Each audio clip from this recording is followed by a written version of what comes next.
In today's video, I'm going to show you how to cut and edit a lot more efficiently. New message standing by. There's a little shortcut that you can use to make your job a lot simpler. We all have a typical way of using the timeline and cutting items and removing them and then repositioning the footage or whatever items on the timeline. But I'm going to show you this trick that's going to be a game changer. So let's hop into Premiere Pro. Let me show you. Okay, so in Premiere Pro, let me show you this really cool tip to save you some time in your editing. Something that we see editors do often is when they want to make cuts in a piece of footage or audio or whichever item, they'll make the cuts and then they will delete the portion that they need to get rid of and then close the gap either by hitting delete or by manually moving the item, connecting it to the previous item. So what we're going to be doing is a ripple trim to the previous edit with the playhead. So what we're going to be doing is, let's expand this right here. So let's say I want to make a cut after the banner passes the bottom of the screen right here. So we're going to take a look here. The banner passes the bottom of the screen. I'm going to make that cut. I can either click on the razor tool or by pressing C, then making a cut right here. Then let's say I want to make another cut after the tattoo sign passes the edge of the screen right here. So I'll move the playhead until the sign has passed the edge of that screen. So right here, then I'll go and make another cut right here. Now you see that the middle portion here is white. That means it's selected. It's selected naturally because after my second cut, it selects the item just before. So now what I would do is hit backspace or delete. So I'm going to hit delete. And now it leaves a gap there.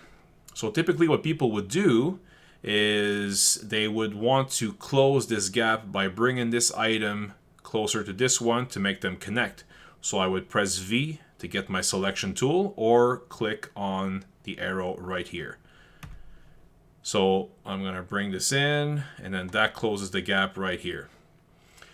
So instead of doing that, what I'm proposing that you do, because basically when you do that, then you have to go and make your cut. Then in this case, it didn't select the middle part, so then I have to select it manually, hit backspace or delete. Now I can either click here and then hit delete or backspace, or I would have to select it and then bring it in. That's a lot of clicking. It's a lot of steps. So here's a very, very efficient way to cut out all of these extra steps that are not necessary. So what you would do, let me undo all this here. What you could do is, let's use the same spots, okay? We're going to use the same concept of the banner passing the bottom of the screen and the tattoo sign passing the edge of this screen right here. So you're going to go to the Edit tab, and I'm not talking about this one. I'm talking about that one here. So you're going to go here, and at the bottom you see keyboard shortcuts. Or you can do the shortcut key Control-Alt-K. So let's go here.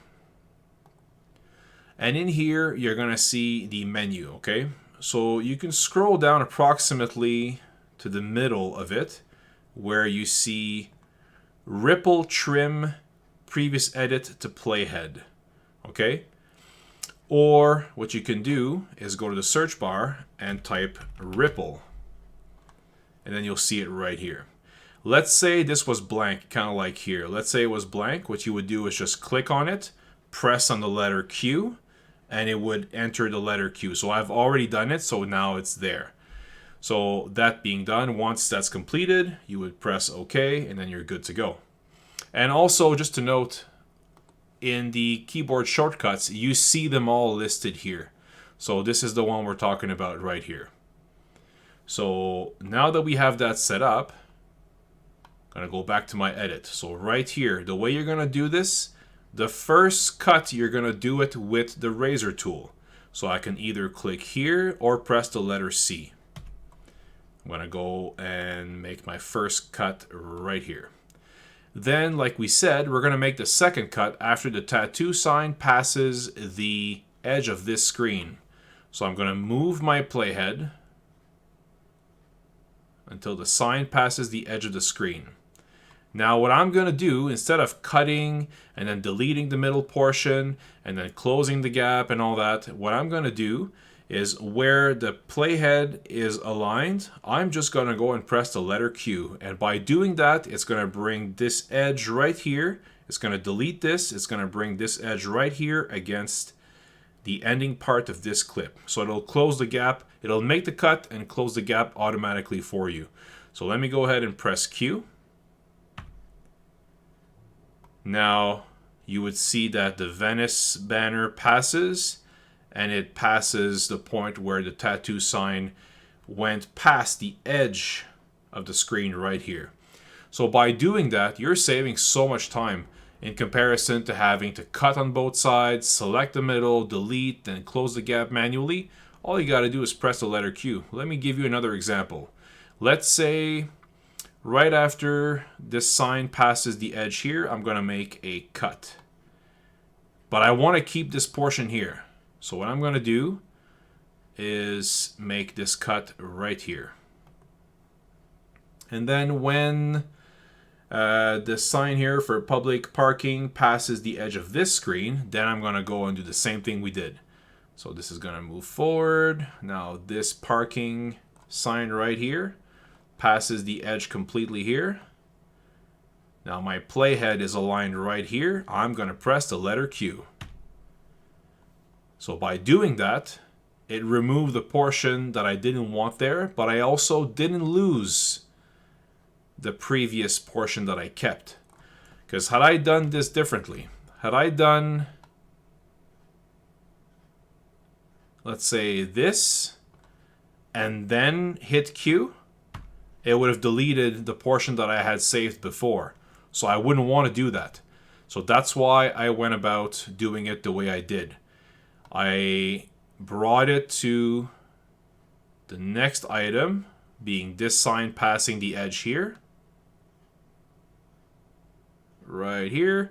Made my cut. So by doing a cut manually here, it preserves this. And then when the parking sign right here passes the edge here, then I go and press the letter Q. And then it'll delete this and close the gap. And that's it. That's as simple as that. You save a lot of time. As you can see, this was a very efficient trick. I hope that you add it to your set of editing skills. I got more great content coming shortly, and please don't forget to subscribe. New message standing by.